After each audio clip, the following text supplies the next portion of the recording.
We find ourselves in a new millennium for all. However, if we take a close look at how the state of Russia is doing, we will soon realize that Russia is living in the shadow of what it used to be. That's why a drastic change is necessary. We saw that communism did not work, and this isn't really a democracy, is it? So we're gonna have to loop all the way back around to the Sodom days of Russia, and we're gonna have to take this path, the LDPR.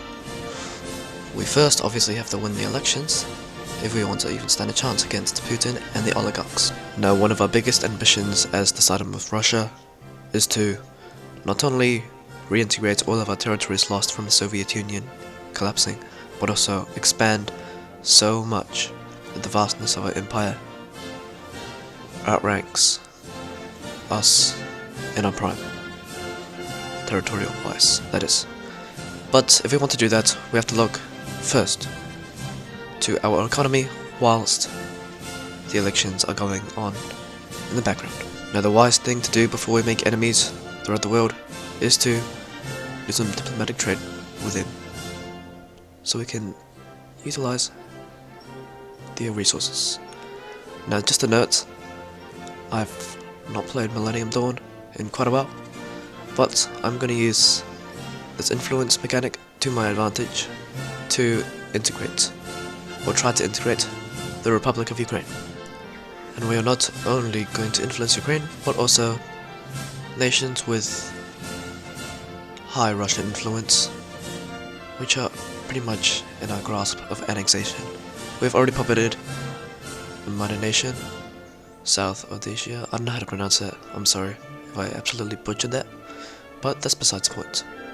Now, back to the elections. Putin has had an absolute disaster, which boosts our chance of victory. Now, the elections are soon to be almost over, so we have unlocked some more decisions to drastically influence other parties, while also increasing our own popularity.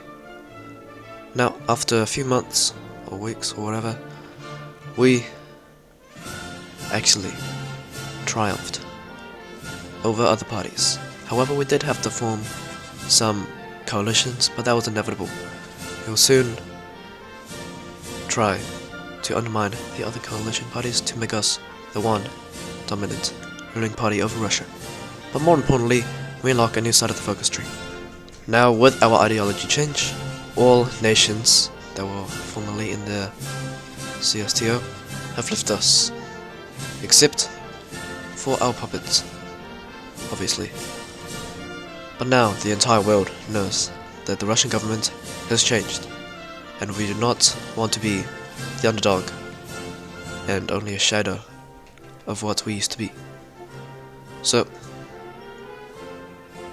we're gonna continue down our newly acquired side of the focus tree. We've obviously got some debuffs with this new government in charge. Instability is running rampant. However, we do not wish to linger with these debuffs. We've got some reforms if we continue down the side of the focus tree, so we may as well commence. And judging off these labels, these focuses look pretty interesting. Now, this early on in the game, I did not expect to have such a major victory. We have spent all of our PP, but it was worth it. We have overthrown the Ukrainian government, making us and them the same ideology. Our influence is so drastic that we can actually puppet them. One of the strongest former Soviet nations that we used to control is back under our sphere of influence. Now, we can look back over to our focus tree. We have done some efforts to undermine against the communists. I think we did align with them, to form a coalition to beat our current government. But now, it is time to become one ruling party, and we're going to continue to undermine against the communists. Now we've got a major decision. Go down the right side, which turns our current leader into a supremacist, but I'm not going to do that. I'm going to bring back our former government, the Tsardom. And this side is obviously more interesting than just having a fascist leader in charge who is self-proclaimed God. Now, just a world update. It's actually a pretty major world update, since I've got historical AI turned off. The United States of America has seen some, you could say, better days. They've obviously they've collapsed into many breakaway states with their own ideology and leaders who govern their states or states, depending on size.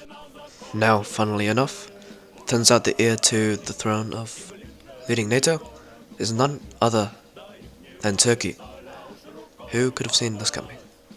But I only said this because without the United States, we have a very strong chance of global domination. And to fully honor the Romanovs and dethrone this fascist demigod, we're gonna go down an absolute monarchist path. Now, right here, a major decision. Focus on military expansion or civilians. We're obviously gonna choose the people, for as you saw what happened previously in 1910s, with the Russian Empire, well, they didn't focus on aiding their own people. But now, we've got a new colour, and new form of government, meaning we can officially kick out our former leader. We've now got Nikolai III Romanov, and we are now proclaimed as a Holy Romanov Empire. Quite a fascinating name, but I mean, I'm not complaining. And right here, the focus that we've been waiting for, honor the Romanovs. Now, even more dubiously, we can ban all elections. I mean, we are an absolute monarchy, after all. And we're not going to ban the church, we're going to go with it, for us that's what the Romanovs would have done. Meaning, just like that, we've completed this side of our focus tree. And now, we are officially known by the title of Third Rome. For us, that's what the world will know us as. Now that that's out of the way, we can begin to reform our military. For us, our economy is pretty alright. We're focused on civilian growth for the people, and the people are the army, and the army is a nation, and it goes in a cycle. The people is a nation. Whatever, you get the gist of it. So we're going to increase our military spending, which is going to decrease stability, but I'm pretty sure the people are already happy enough. Civilian factories are going to be put on low priority. Military expansion, just for now, is going to be put on high priorities. Now that that's out of the way, we can also start some expansion, but not forcefully. I mean, this is kind of forceful, but forceful in a way that isn't through war. We have used diplomacy and tactics to puppet and overthrow Belarus's government, meaning we've got 3 puppets. Now, as we continue to go down our military reforms, our nation becomes ever so slightly more powerful. Our grip on a Russian global hegemony grows tighter and tighter by the day, meaning we may as well start our own colonial empire, something that the Russian Empire in our timeline never did, surprisingly. I mean, it wasn't surprisingly, But yeah, we are just going to start our own colonial empire. New Zealand is not in NATO or any other faction besides the Commonwealth, and the Commonwealth doesn't really protect them, so yeah. We have formed our own government, or puppet government, which we are going to send volunteers to aid them in the civil war against the current New Zealand government. Now, why New Zealand, you may ask? Well, that's just because New Zealand has got, look, more cities.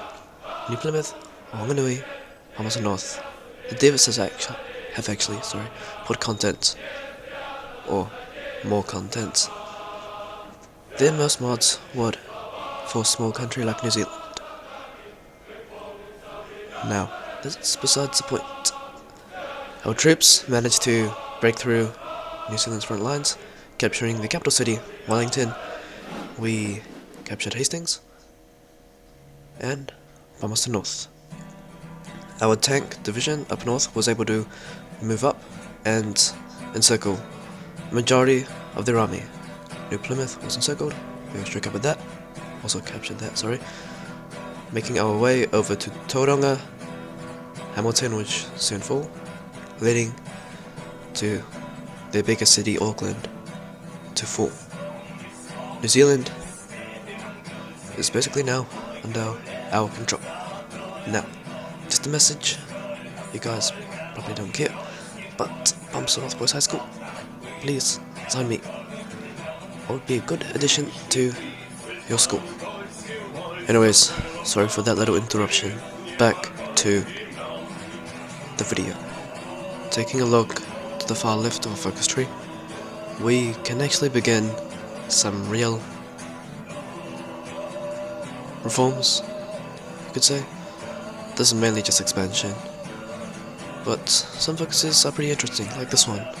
Gives us some opportunities to integrate our governments, such as Ukraine, Belarus, and all the other nations that will hopefully peacefully accept our requests for them to join and reintegrate into the Russian culture. Now, we've also dissolved the CSTO, for as it was old and rusty, and a new faction needs to take its place, the Moscow Pact. Now the world will now know that we are not playing any games anymore, for as we're going to proclaim Greater Russia to honor the Romanovs even more. Now we've already completed a few focuses, or they're bypassed because we influenced nations like Belarus and Ukraine. So we're going to focus on other nations, such as the Baltics. They are pretty vulnerable due to the fact that they have got little protection from NATO and the EU for some bizarre reason. Thus, I'm going to set up the majority of my army to attack on the Alliance.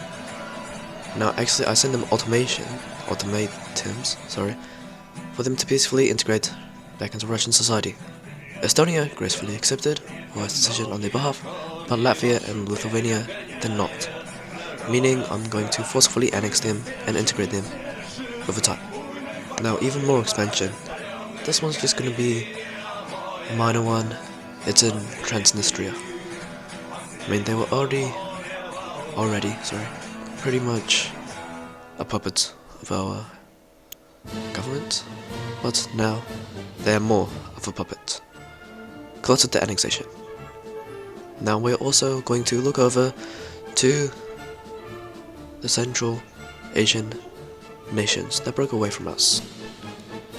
And so, our invasion of Central Asia began. We had mobilized the majority of our army on the front of Kazakhstan, and all the other nations we're at war with. Now, just a little side note, I think it's Kyrgyzstan. We were already at war with them, however, they would capitulate to Uzbekistan and we didn't have any points, and they had play-led peace conferences on, so I didn't manage to annex them, but I would have done it anyways. Sorry if that's not a plausible reasoning, but yeah. Anyways, we capitulated Uzbekistan and Tajikistan, and also Kazakhstan, with little to no struggle. Now Turkmenistan, on the other hand, was a major issue for us. They were guaranteed by the Japanese, our first major nation that we were going to be at war with. Oh yeah, the matter of fact of Kyrgyzstan and just annexing him using the console. Sorry if that's a bit cheating.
We were on the brink of capitulating Japanese. And would you look at that? Our first major nation that we fought against has crumbled under the might of our forces. We're not going to annex everything. We're going to just take a few territories, like Hokkaido and I think another island, and then puppet the rest, while also liberating a few Pacific islands. By liberating, I mean puppeting. You know that mechanic? That's like, I think if a nation doesn't pay you back or something, and they disregard their debts to you, you get a war goal against them? Yeah, North Korea did that to me, so I may as well just hastily capitulate them whilst I have the war goal chance against them.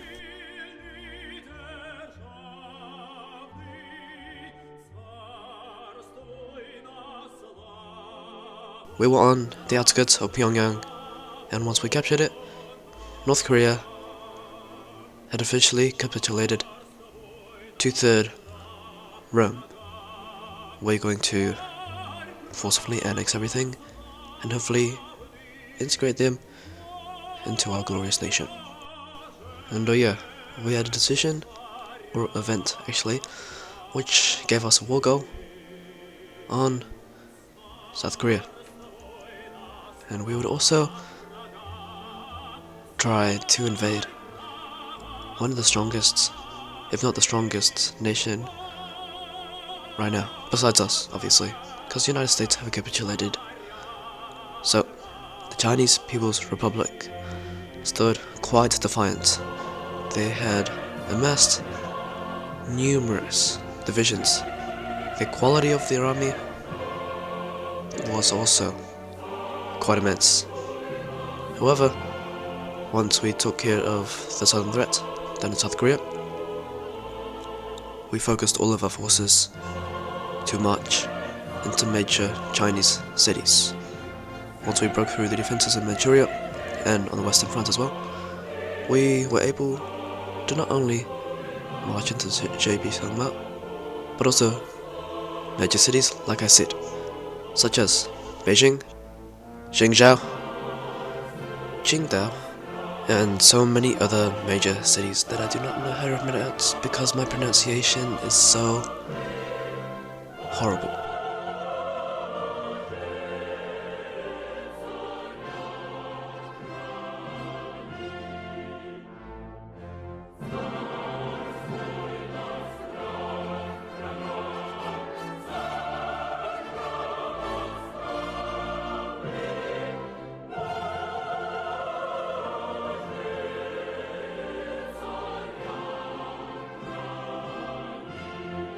Now, as we continued to march down south to cities like Hong Kong, the Chinese People's Republic would officially surrender to Russian forces, meaning China is under our control.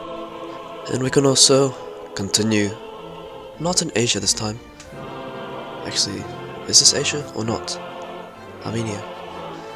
I don't know, actually, because I think isn't Georgia in the Champions League? Oh no, Euros? Sorry, they've got clubs that play in the Champions League, I don't know. But that's besides the point. We capitulated Greater Armenia. And we would also continue to invade in the Caucasus. The last nation left was none other than Azerbaijan. Once we captured the capital Baku, they fell within relative ease. And you know what that means. All of the Caucasus are now back under Russian control. Full Russian control, matter of fact. Now, what to do now? Looking up north to the Finnish, we did occupy them entirely when we used to be proclaimed as a Russian Empire.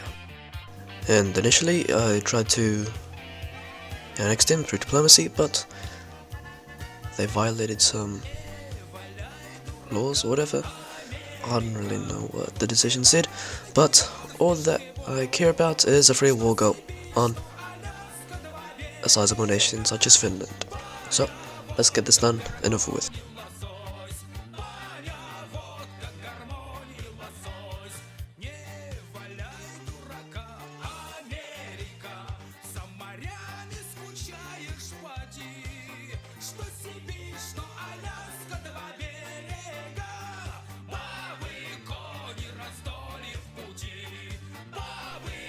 Unlike the Winter War in our timeline, the Finnish fell with minimal Russian casualties.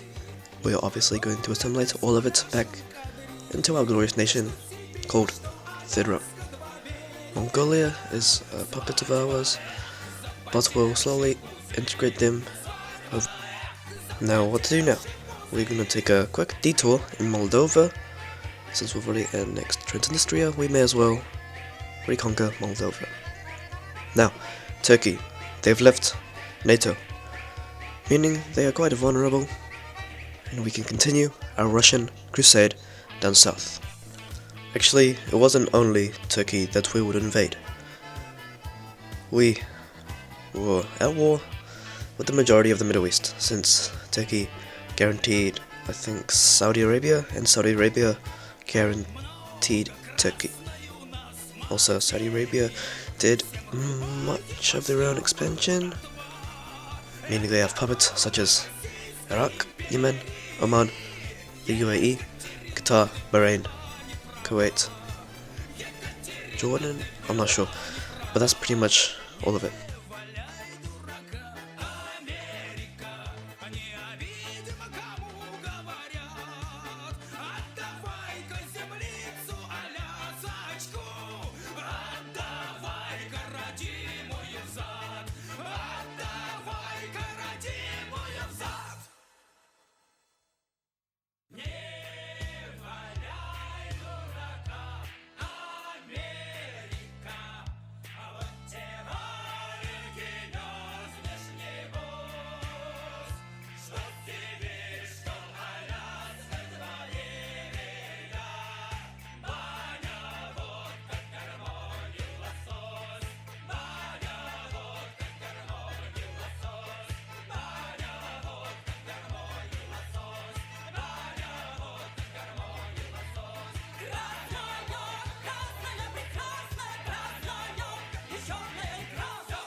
Песен мы в сердце сложили, воспевая родные края. Беззаветно тебя мы любили, свято-русская наша земля. Высоко ты главу поднимала, словно солнце твоих воссиял, но ты жертвою подлости стала. Тех, кто предал тебя,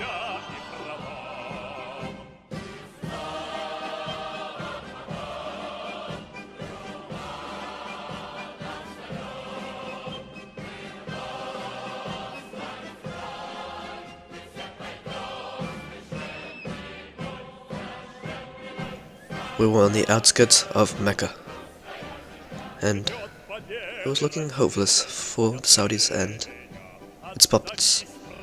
So once we captured Mecca, they, along with their puppets, would officially surrender to the Russians. Now, in order to progress down our focus tree, we would have to gather enough influence over nations like Israel and Lebanon. So, once we complete a few focuses, like this one, and this one, which is a Jerusalem governorate, we will have a war go on the Israelis. I mean, I was hoping that they would cooperate, like Lebanon did, but turns out they wouldn't. Meaning, I have gained influence over Palestine and Egypt to help me defeat Israel, since, as of now, they are quite strong. Yet they do not have backing of the Americas, so let's see how easy this will be.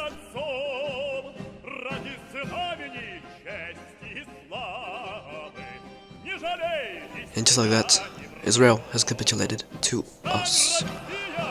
So, the main reason I wanted to capitulate Israel is to capture Jerusalem. For us, I think it's proclaimed as the holy capital of the world. I'm not entirely sure. I'm sorry, I haven't done my research on religions, but I'm pretty sure it is.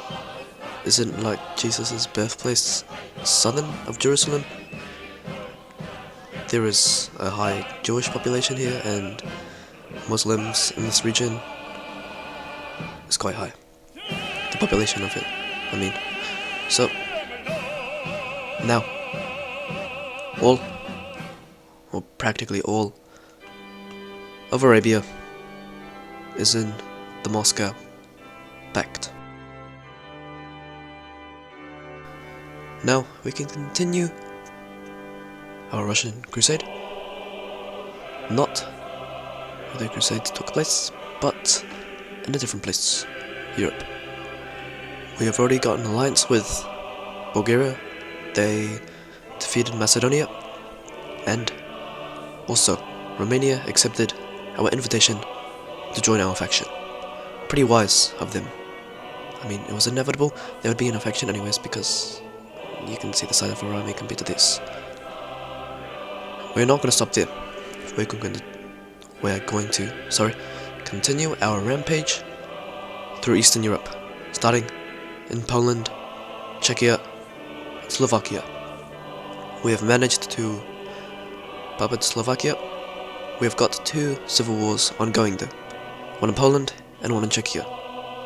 So, let's send over our forces to aid our newly acquired allies.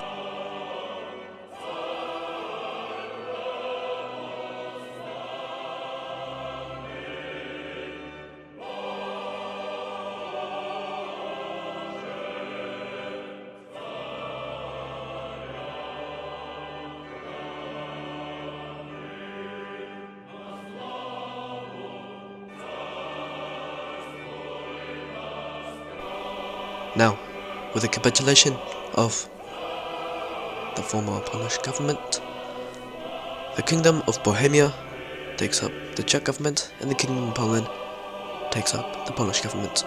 Now, we've got to look even more west, to Germany. We're going to do the exact same thing we did with Czechia and the Polish. Once we gathered enough influence over the nation, we were able to start and ignite a new German civil war. And with no backing up of the EU, once we would capitulate them with the might of our forces, this would mean that the EU would be practically insignificant. France has done their own thing, and NATO has only got like 4 or 5 participants. Now, our final conquest of the video would be in Alaska. Now we would ask the United States for Alaska, or it's actually scripted to forcefully annex it, in return declare war on the United States of America. Now you might wonder, where is the United States of America? They're not west, are they? Is this it? This little war? No. They're not Central America, not in the middle of the United States, they're not west, not in Hawaii, they're down in the Caribbean, in the Virgin Islands. George Bush is still in charge, but I'm not really bothered to send our entire navy to invade a small island, so I'm just gonna peace out. Back in the year 2000, Russia was not even a fraction of what it used to be. However, once we empowered the Romanovs, they have taken Russia from the ruins and made it the #1 power in the world. We have defeated major nations such as Turkey, Saudi Arabia, Germany, the Poles, basically all of Eastern Europe, China, Japan. You get the gist of it. We have got other war goals on nations, but I think it's safe to say that we have asserted a Russian hegemony, and the Romanovs live once more.